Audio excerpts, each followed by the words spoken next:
Hello, and welcome to V. Scott Speaks, where I give you news, poetry, black history, scandals, vlogs, and so much more. Now, today I will be coming to you with some black history. I'm going to be reading a kid's book so you can get your babies out. They can come and learn some black history today with you too, baby. Yes, ma'am, if you are ready for this. We will be reading Unspeakable, the Tulsa Race Massacre. It is written by Carol Boston Weatherford, and the illustrations are by Floyd Cooper. So we're going to go ahead and get on into this book. And I just want to go ahead and thank you all for coming. Thank you for listening, and I appreciate you all so much. Let's get into it. Unspeakable, the Tulsa Race Massacre by Carol Boston Weatherford and illustrated by Floyd Cooper. In the early 1900s, Tulsa, Oklahoma was home to a thriving African American community. The Greenwood District had its own school system, libraries, churches, restaurants, post office, movie theaters, and more, but all would change in the course of two terrible, unspeakable days. On May 31st and June 1st, 1921, a mob of armed white Tulsans attacked Greenwood. They looted homes and businesses and burned them to the ground as black families fled. The police did nothing to protect Greenwood, and as many as 300 African Americans were unalived. More than 8,000 were left homeless. News of the Tulsa Race Massacre, one of the worst incidents of racial violence in U.S. history, was largely suppressed, and no official investigation occurred for 75 years. Once upon a time near Tulsa, Oklahoma, prospectors struck it rich. In the oil fields, the wealth created jobs, raised buildings, and attracted newcomers from far and wide, seeking fortune and a fresh start. Once upon a time in Tulsa, there was a community called Greenwood. Its residents descended from black Indians, from formerly enslaved people, and from exodusters who moved west in the late 1800s, fleeing the violence and racism of the segregated South. Segregation laws called for separate neighborhoods, schools, phone booths, and railroad and streetcar coaches. Unfair tests made it hard for blacks to register to vote, and laws barred marriages across racial lines. So many black businesses cropped up along a 1-mile stretch of Greenwood Avenue. The educator and business leader Booker T. Washington called the area the Negro Wall Street of America. The name later became Black Wall Street, and the community kept thriving. Once upon a time on Black Wall Street, there were dozens of restaurants and grocery stores.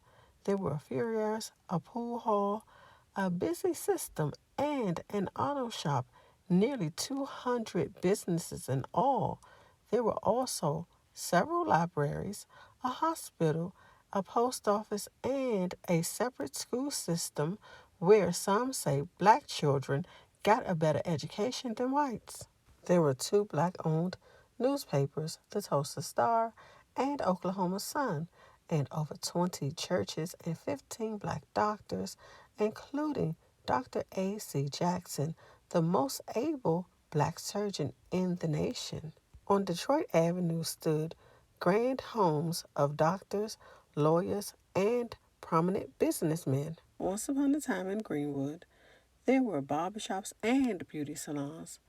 Miss Mabel's Little Rose Beauty Salon boomed. On Thursdays, when maids who worked for white families got coiffed on their day off and strutted in style up and down Greenwood Avenue, the soda fountain at Williams Confectionery was the backdrop for scores of marriage proposals. And there was the luxurious Stratford Hotel, then the largest black-owned hotel in the nation. Black guests were welcome there, even as they were barred from Tulsa's white hotels. Once upon a time in Greenwood, there were 2 movie theaters, including the 800-seat black-owned Dreamland. There were even 6 privately owned airplanes. But in 1921, not everyone in Tulsa was pleased with these signs of black wealth. Undeniable proof that African Americans could achieve just as much, if not more, than whites. All it took was one elevator ride, one 17-year-old white elevator operator accusing a 19-year-old black shoeshine man of assault for simmering hatred to boil over. With the accused man in jail, the white-owned Tulsa Tribune newspaper ran a headline prompting readers to nab him. Fearing the man would be lynched, killed by a mob before his trial, 30 armed black men rushed downtown to rescue him. At the jail, they faced off with 2,000 armed whites. On May 31st, 1921, one day after Memorial Day, a holiday honoring fallen soldiers, skirmishes between the two groups left 2 black men and 10 white men dead. But the worst was yet to come. Unable to get to the jailed suspect, the white mob sparked rumors that the black community planned to attack. Unchecked and, in some cases, deputized by the police, the white mob stormed into Greenwood, looting and burning homes and businesses that blacks had saved and sacrificed to build. Threatening to shoot, the mob blocked firefighters from putting out the blazes.